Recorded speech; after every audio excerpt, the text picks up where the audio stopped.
आया दरे जो गुलाम मुझो मालिक वर जनराम। आया दरे जो गुलाम मुझो मालिक वर जनराम। दही दोहन जी माफी कया जिंदगी आसान। दही दोहन जी माफी कया जिंदगी आसान। आया दर जो वारीदार मुझो मालिक वर जनराम। आया दर जो वारीदार मुझो मालिक वर जनराम। दही दोहन जी माफी कया जिंदगी आसान। आया दर जो गुलाम मुझो मालिक वर जनराम। आया दर जो गुलाम मुझो मालिक वर जनराम। दही दोहन जी माफी कया जिंदगी आसान। दही दोहन जी माफी कया जिंदगी आसान। आया दर जो वारीदार मुझो मालिक वर जनराम। आया दर जो वारीदार मुझो मालिक वर जनराम। दही दोहन जी माफी कया जिंदगी आसान। दही दोहन जी माफी कया जिंदगी आसान।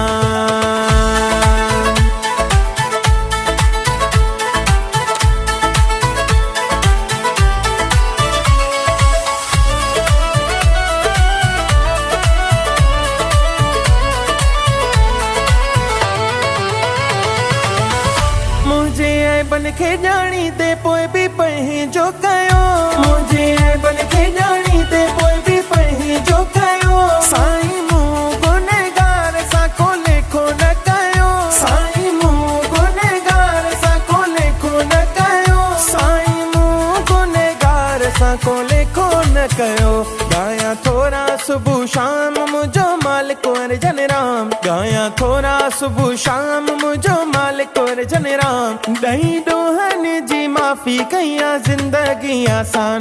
दही दोहन जी माफी कया जिंदगी आसान। आया दर जो वारीदार मुझो मालिक वर जनराम। आया दर जो वारीदार मुझो मालिक वर जनराम। दही दोहन जी माफी कया जिंदगी आसान। दही दोहन जी माफी कया जिंदगी आसान।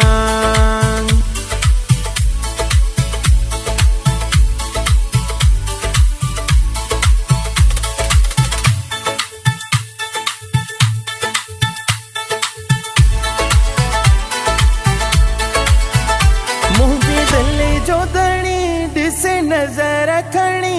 मुझे दिल जो दणी दिसे नजर रखणी। अण थियणा कम थी विया मुझे किसे मत पाणी। अण थियणा कम थी विया मुझे किसे मत पाणी। अण थियणा कम थी विया मुझे किसे मत बणी।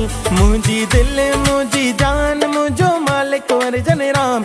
मुझी दिल मुझी जान मुझो मालिक वर जनराम। दही दोहन जी माफी कया जिंदगी आसान।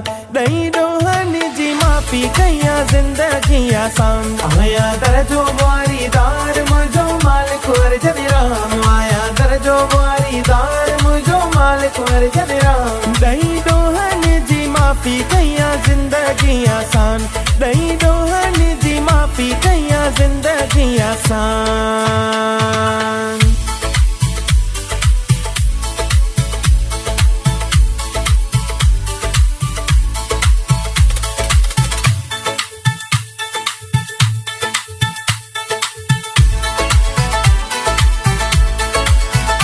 कुल्यो आहे मुक़दर मिलियो अहिड़ो सतगुर। कुल्यो आहे मुक़दर मिलियो अहिड़ो सतगुर। खुशहाल भरिया सलामी सुहिणे शाहपुर जे दर। खुशहाल भरिया सलामी सुहिणे शाहपुर जे दर। खुशहाल भरिया सलामी सुहिणे शाहपुर जे दर। मुझो मालिक मेहरबान सतगुर बाबा जनराम। मुझो मालिक मेहरबान सतगुर बाबा जनराम। दही दोहन जी माफी कया जिंदगी आसान। दही दोहन जी माफी कया जिंदगी आसान। आया दर जो वारीदार मुझो मालिक वर जनराम। आया दर जो वारीदार मुझो मालिक वर जनराम। दही दोहन जी माफी कया जिंदगी आसान। दही दोहन जी माफी कया जिंदगी आसान।